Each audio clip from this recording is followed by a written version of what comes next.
얼마 전에 매체에 한참 시끄러웠던 게 뭐냐면 해민 스님이라고 하는 분이 나왔어요. 해민 스님 누군지 아시죠? 제가 일부러 PPT를 준비하지 않았어요. 굳이 우리가 그 사람 얼굴을 볼 필요는 없다 싶어서. 그런데 여러분, 그분이 얼굴도 잘생기고 잔잔한 미소를 띄우고 그리고 학벌도 좋고 경력도 아주 화려해요. 방송에도 자주 나왔고요. 트위터 팔로워가 100만 명이 넘는데요. 100만 명. 이야, 정말 많잖아요. 이분이요. 그런데 뭐라고 말하냐 하면 무소유할 때 행복하다 라고 이야기를 했어요. 그런데 보니까 TV에 보니까 집이 남산타워가 보이는 그 뷰를 가진 저택이고 또 차가 페라리라고 그러더라고요. 그러니까 남산타워 보이는 뷰에 살 수도 있고 페라리 끌 수도 있어요. 그런 목사님들도 있으니까. 근데 중요한 건 내가 그동안 했던 말, 무소유할 때 행복하다 라고 얘기했는데 자기는 풀소유할 때 행복하다. 이렇게 되니까 사람들이 비난을 하더라는 거예요. 왜 말하는 것과 사는 것이 다르냐? 무소유가 아니라 너는 풀소유 아니냐? 이렇게 이야기한 거예요. 그동안 이분이 많은 강연에서 했던 얘기가 뭐냐면 비워라, 멈춰라, 내려놓아라. 이거였어요. 여러분 많이 듣던 얘기 아니에요? 비워라, 멈춰라, 내려놓아라. 여러분 사람들이 이 이야기를 들으면서요 무슨 심오한 깨달음을 얻는 것처럼 많은 사람들이 맞아, 주님도 나에게 비우라고 하시지 멈추라고 하시지 이렇게 생각을 하는 거예요. 여러분 근데 우리가요 내 신앙의 주소가 지금 어디인지를 분명히 분별해야 됩니다. 내 영성이 불교적 영성인지 도교적 영성인지 아니면 무속적 영성인지 여러분 분별하지 않으면 안 돼요. 막 이상하게 짬뽕으로 섞여 있어 사람들이. 예수를 믿는다 그러면서 세상에서 하는 이야기들이 스며들고 또 스며들어 가지고 분명히 교회는 나와 있는데 예수님이 아니라 이상한 걸 추구하고 있어요. 여러분 그걸 분별해야 돼요. 오늘 왕의 신하가 예수님을 찾아옵니다. 왕의 신하라 그러면 어때요? 지체 높은 사람이잖아요. 근데 이 사람이 예수님을 찾아오는데 아들이 병이 들었어요. 사경을 헤매요. 발을 동동 구르다가 예수님이 근처에 오셨다는 이야기를 듣고 30km가 넘는 거리를 찾아왔습니다. 예수님이 사마리아에서 갈릴리 가나로 오셨던 거예요. 근데 여기가 어디냐? 이전에 혼인잔치가 있었던 그 갈릴리 가나였어요. 그러니까 그 집, 물로 포도주를 만드셨던 그 집에 오신 거예요. 여러분 여기는 예전에 기쁨의 잔치가 벌어졌던 곳이잖아요. 그런데 오늘은 보니까 아들이 죽었다는 사람이 찾아왔네요. 그러니 여러분 같은 장소에서 슬픔과 기쁨이 공존하는 거예요. 우리 인생도 그렇잖아요. 좋은 날이 있으면 아픈 날이 있고 기쁜 날이 있으면 슬픈 날이 있잖아요. 집은 변함이 없는데 내 상황은 변하고 내 마음은 계속 변하네. 예수님이 그 집을 찾아가셔서 쉬려고 가셨는데 왕의 신하가 찾아왔어요. 그런데 갈릴리 사람들이 모여들었습니다. 왜요? 구경하려고. 야, 예수가 큰 기적을 행했대. 저번에 물로 포도주도 만들었대잖아. 예루살렘에서 이런 일이 있었대. 소문을 듣고 사람들이 구경하려고 몰려들었어요. 여러분 우리가 21일간 다니엘 기도회를 했잖아요. 다니엘 기도회를 할 때 저희가요 첫 해에는요 2016년에 저희가 처음 했었는데 참여했었는데 그냥 틀어놨어요. 그리고 앉아서 봤어요. 팔짱 끼고. 그러니까 은혜가 하나도 안 되더라고. 방송에 나와서 여러 사람들이 뭐 간증하고 설교도 하고 찬양도 하는데 이게 은혜가 하나도 안 되더라고요. 그래서 제가 그 다음부터 바꿨어요. 이거는 구경이구나. 너 어떻게 하는지 보자. 그리고 구경하고 있는 거구나. 이건 하나님이 기뻐하시는 게 아니구나. 그래서요, 앞에 나와서 찬양하고 같이, 방송에도 찬양하지만 같이 찬양하고 같이 기도 인도를 했어요. 같이 했어요. 그랬더니 은혜가 배가 되더라고요. 여러분, 구경하는 사람들, 예수님이 무슨 기적을 행하실까 구경하는 사람들, 예수님은 그 사람들 보고 마음이 아프세요. 화가 나세요. 너희가 무슨 생각으로 여기로 온 거야? 그런데 그때에 왕의 신하가 찾아왔어요. 이 왕의 신하가 찾아와서 뭐라고 얘기하냐? 내려오셔서 내 아들의 병을 고쳐주세요 라고 이야기하는데, 예수님이 하시는 말씀이 너희는요 왕의 신하 플러스 갈릴리 사람들, 그 모든 사람들을 함께 이야기하시는 거예요. 너희는 표적과 기사를 보지 못하면 도무지 믿지 아니하리라. 아니할 거다. 여러분, 이거는 칭찬이에요, 책망이에요? 책망이잖아요, 그렇죠? 그러니까 표적과 기사를 보지 않으면 믿지 않는구나. 너도 그렇지. 너도 그럴 거야. 예수님 지금 이 얘기하시는 거예요. 근데 여러분, 예수님이 우리를 보실 때요, 여러분 양가 감정이라고 들어보셨어요? 상반되는 감정이 마음 안에 같이 일어나는 거예요. 언제 그래요? 내 자식이 잘못했을 때 혼을 내야 돼. 종아리를 때려야 돼. 근데 때리면서 어떤 생각이 들어요? 통쾌하면은 그 사람은 좀 상태 안 좋은 거예요. 근데 때리면서 어때요? 슬퍼. 가슴이 아파. 혼을 내면서도 가슴이 아파.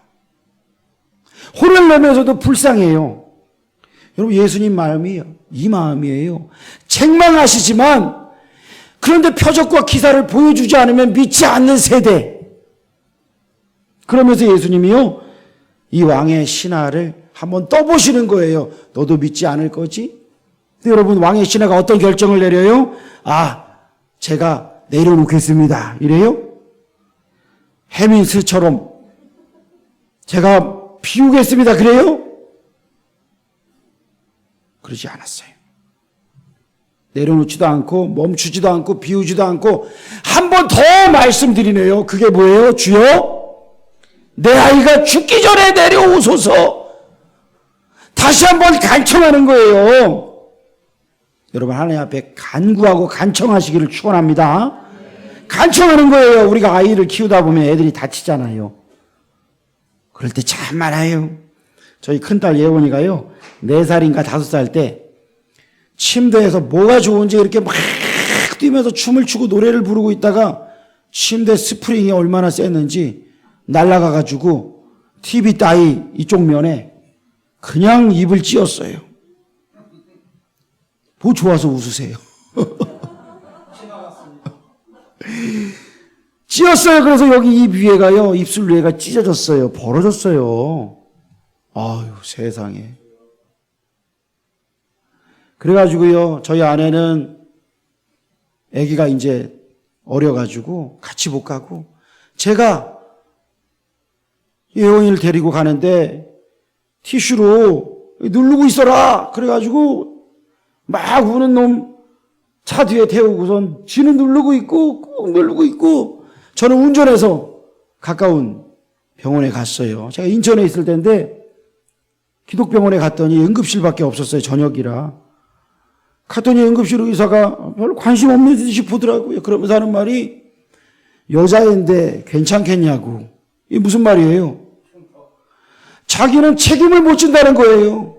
여자의 얼굴을 책임을 못 지는데 꼬매일 수는 있는데 괜찮겠냐고.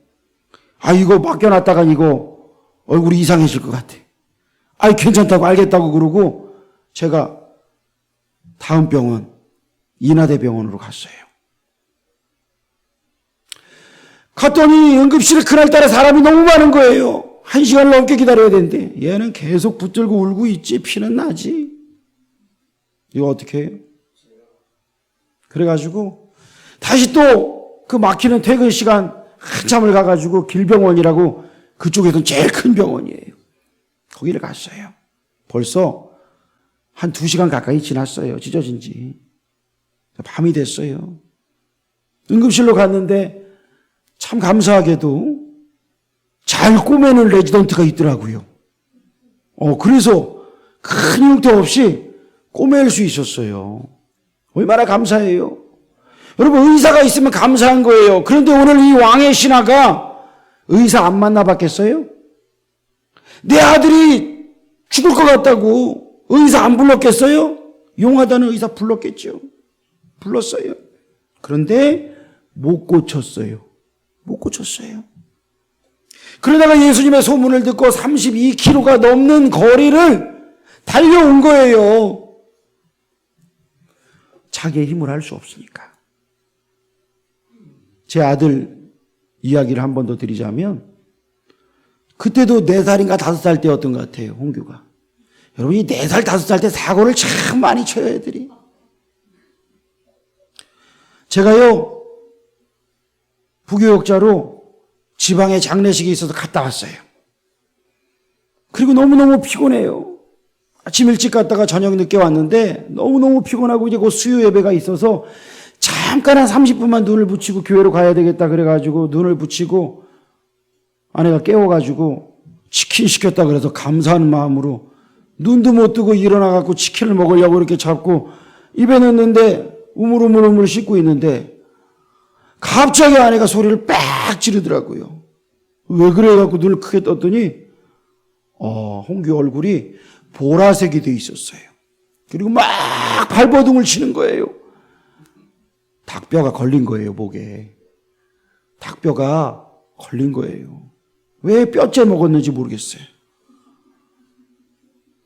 그래서 제가 깜짝 놀랐어요.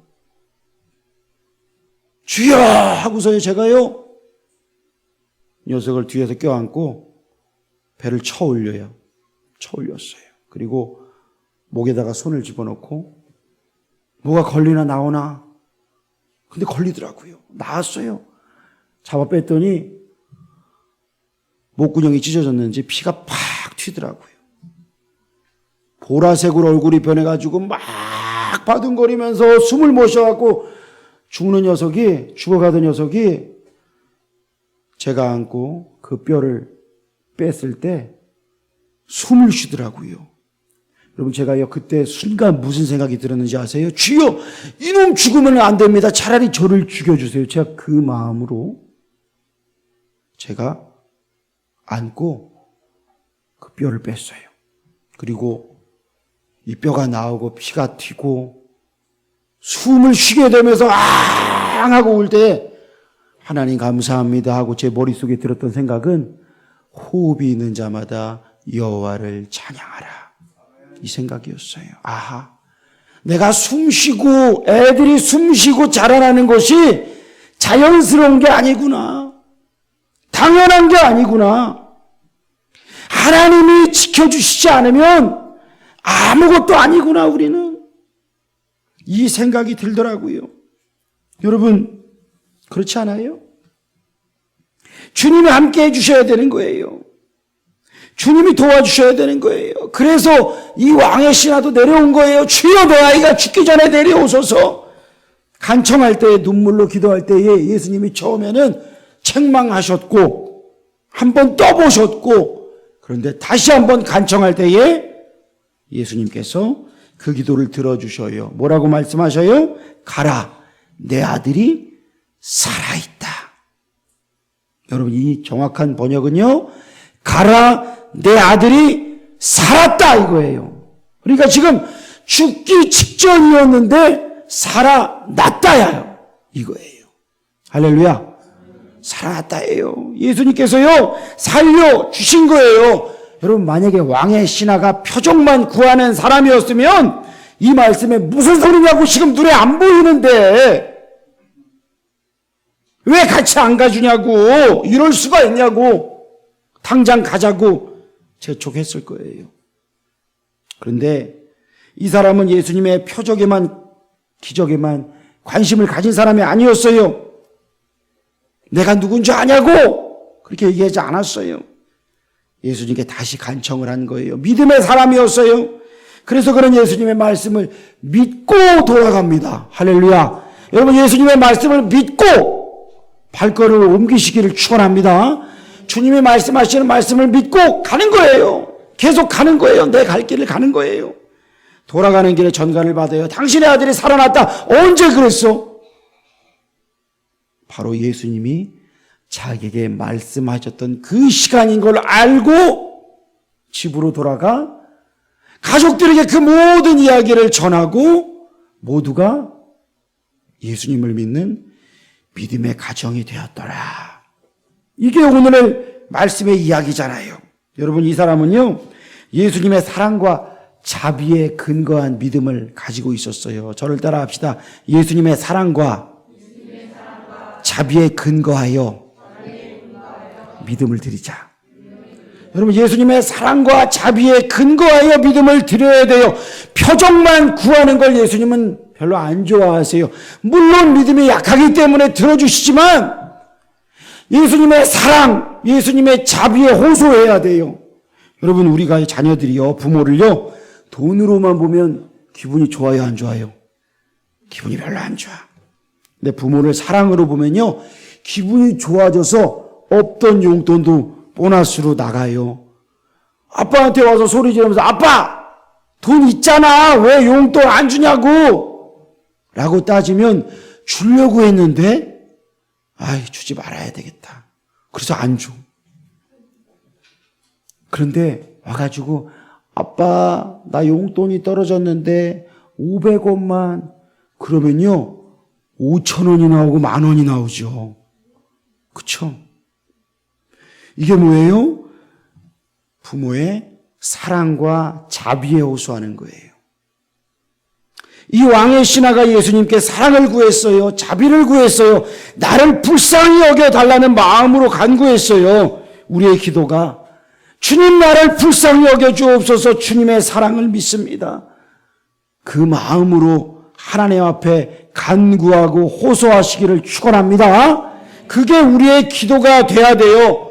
그런데 자꾸 사람들이 내려놓음을 이야기하고 멈춤을 이야기하고 갑자기 언제부터 불교신자가 됐는지 그거 하고 있어요.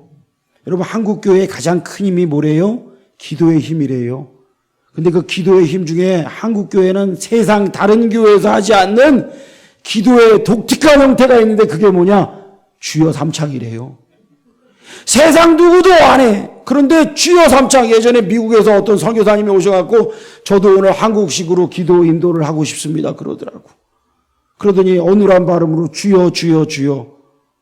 그게 알려졌어요. 외국에도요. 오로드 해야 되는데 그러지 않고 주여 주여 주여. 그 사람들도 그렇게 하더라고요.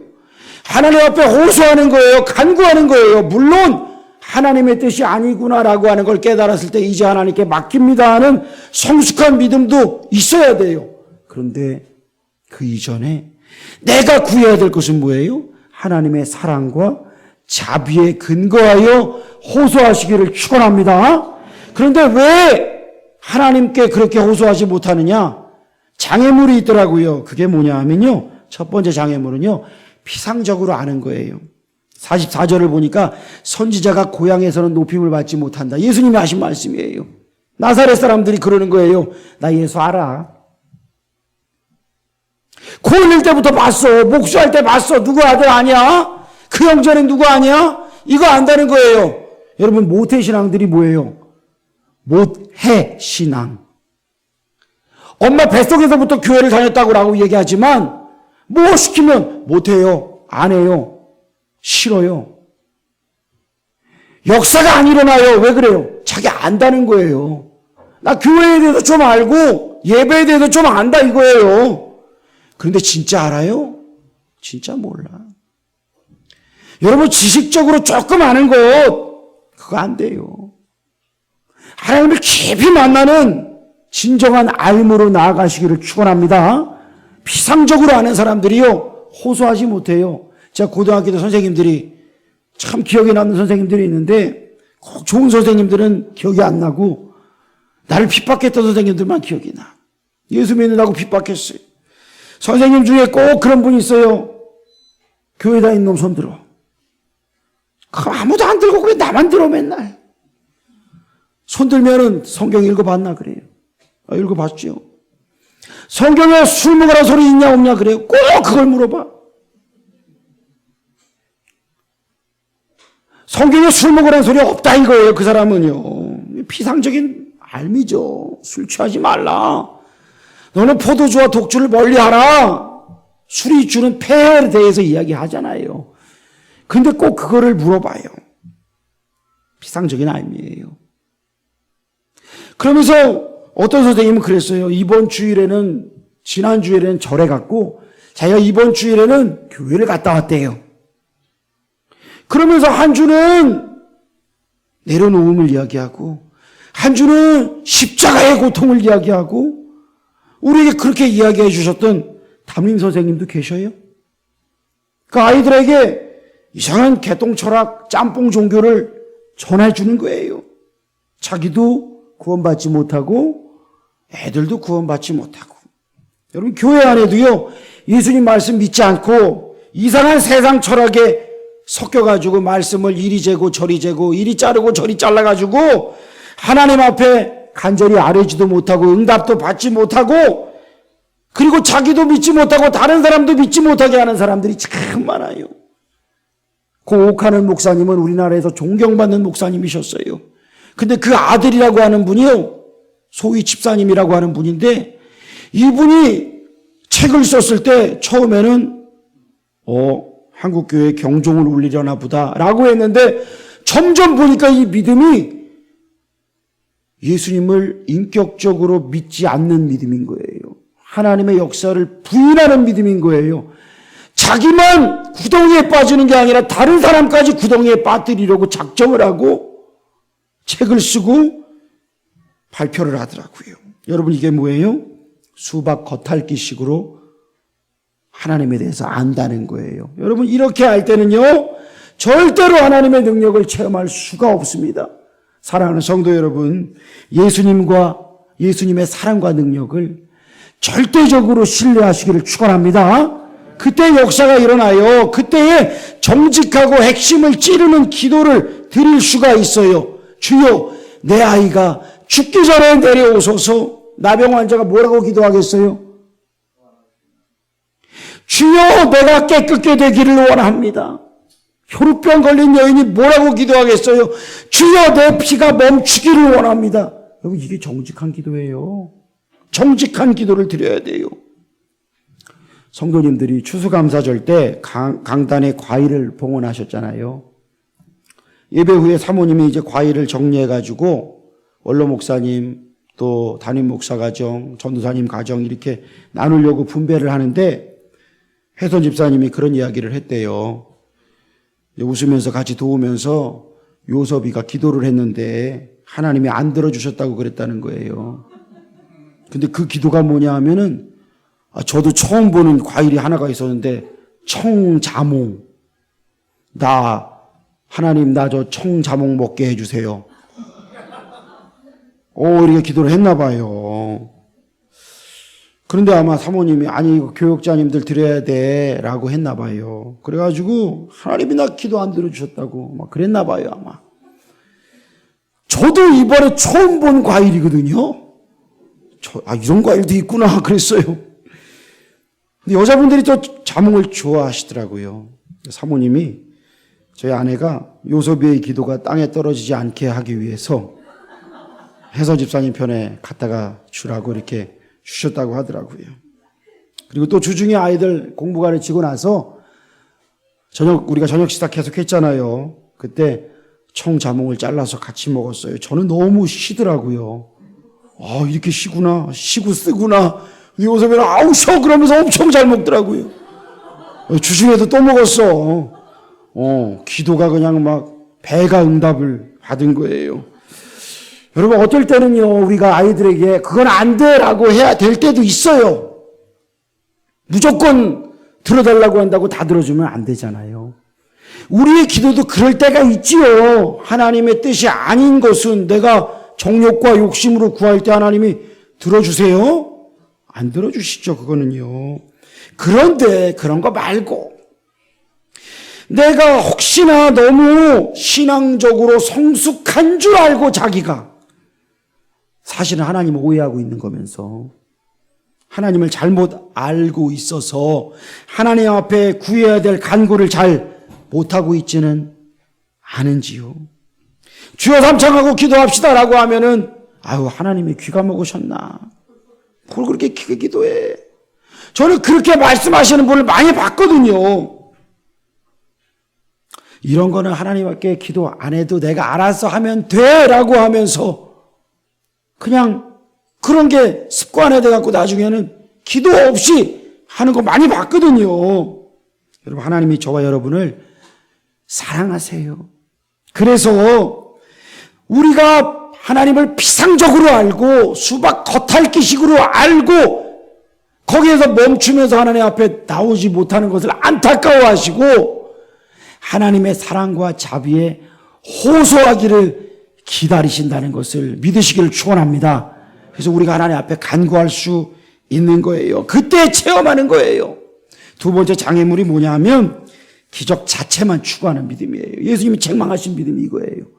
너희가 표정만 보고 끝나는구나. 구경하고 가는 거예요. 예수님 이거 원하지 않으셔요. 제가 예전에 있던 교회에서 아주 오래전에 있었는데 교회에서 치유 집회를 했어요. 정말 병자들이 많이 왔어요. 서울이었는데도 병자들이 많이 와서 소문 듣고. 그러니까 많은 고침을 받았어요. 안수받고 고침받고 치유되는 광경을 목격했어요. 야, 하나님이 지금도 일하시는구나. 놀랐어요. 그런데 그렇게 치유받은 몇 분 중에 막 감격해서 눈물 흘리고 집으로 돌아간 몇 분 중에 얼마 지나지 않아서 교회에 분란을 일으키고 나가는 분들이 생겼어요. 벌써 시간이 제법 지났는데 왜 그때 나 안수집사 안 시켜줬냐고. 왜 나 그때 권사 임직 안 해줬냐고. 아니 그 상처가 왜 지금 돋아나. 그래가지고 그 이후로 교회에 분란을 일으키고 교회를 나가버렸어요.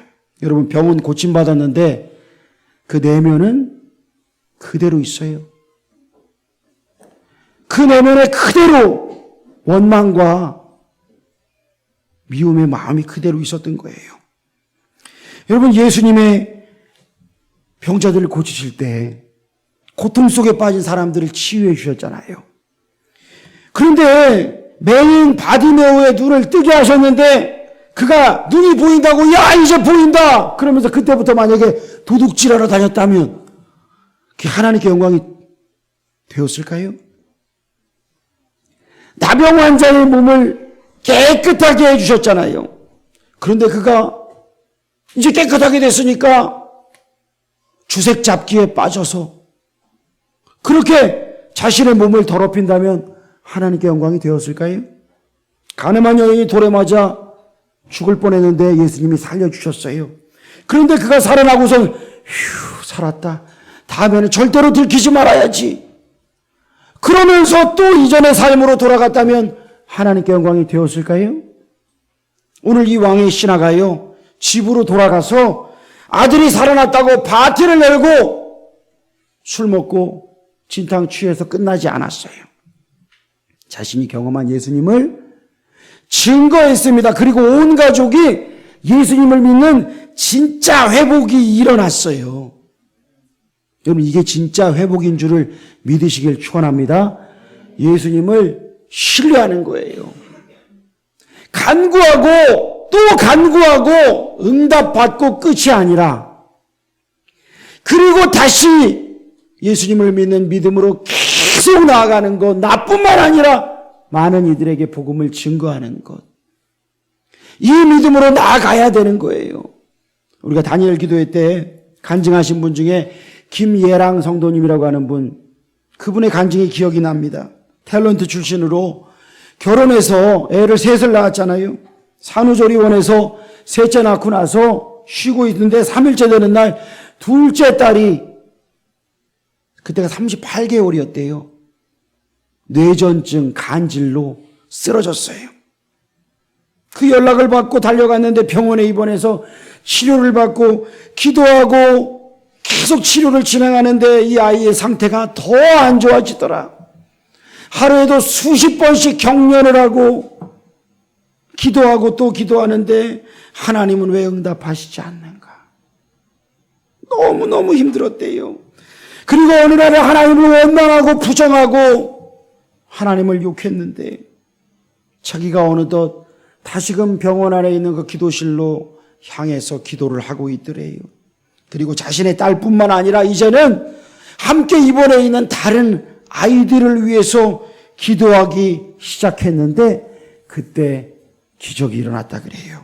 하루에 수십 번씩 경련을 일으키던 이 딸 려원이가 자고 일어나더니 엄마 나 하나님이 치료해 주셨어 라고 고백을 했대요. 하나님의 놀라운 치료하심으로 사람들이 기적이라고 하면서 아이가 퇴원했지만 2년 뒤에 다시 경련이 나타났고 이번에는 병의 원인을 찾게 되었대요. 수술을 하면 걷지 못할 수 있습니다 라고 하는 의사의 말을 들었지만 이 김혜랑 성도는 하나님께 맡기고 수술을 합니다. 수술 후에 정말 걷지 못하게 된 딸, 이 딸을 데리고 입원실 옆에 기도실로 가서 하나님 앞에 기도하고 일어나려는데 이 려원이가 엄마 나 걸어볼래? 하면서 발을 내딛었는데 그때부터 한 걸음씩 한 걸음씩 걷고 그때 그 간증할 때는 애가 뛰어다니는 걸 우리가 봤잖아요. 놀라운 기적 아니에요. 그런데 이분이 한 마지막 멘트가 뭐예요? 여러분 진짜 기적이 무엇인 줄 아세요? 진짜 기적은 내 딸이 그 몹쓸 병에서 치유되고 걸은 것 이것이 아니고 진짜 기적은 하나님이 태초부터 나를 하나님의 자녀로 택하시고 내가 하나님을 믿고 있다는 그 자체가 기적이었습니다 라고 고백하잖아요. 사랑하는 성도 여러분, 우리가 하나님 앞에 정직하게 나의 간절한 기도를 가지고 하나님 앞에 아뢰시기를 축원합니다. 하나님 앞에 가지 못하게 만드는 그 나쁜 장애물들을 때려 부수고 하나님 앞에 나아가시기를 축복합니다. 그런데 기적을 추구하는 데서 끝나지 않고 또 내 방법대로 내 뜻대로 되지 않을 때에도 하나님의 사랑을 믿는 믿음, 하나님의 공의를 믿는 믿음, 하나님의 말씀을 신뢰하고 그 말씀을 증거하는 믿음, 그 믿음으로 나아가 하나님의 역사를 경험하고 많은 생명에게 그 은혜를 증거하는 저와 여러분 되시기를 주의 이름으로 축원합니다. 기도하겠습니다. 하나님 감사합니다. 오늘 우리가 하나님 앞에 찬양하고 경배하며 말씀으로 함께 은혜를 나누게 하심을 감사합니다. 하나님 아버지, 주여 내 아이가 죽기 전에 내려오소서. 이 간절한 호소에 주님 귀 기울여 주시고 주님께서 그 아이를 고쳐주신 것처럼 오늘 아파하는 우리 성도들, 오늘 고통 가운데 있는 우리 성도들 하나님 앞에 정직하게 신실하게 기도할 때에 주여 고쳐 주시옵소서, 치료하여 주시옵소서. 하나님 아버지, 많은 생명에게 내가 경험한 예수 그리스도를, 그 사랑을, 그 역사하심을 증거하고 나누고 주님께로 돌아오게 하는 복음의 사람들 다 되게 하여 주시옵소서. 예수님의 이름으로 기도합니다. 아멘.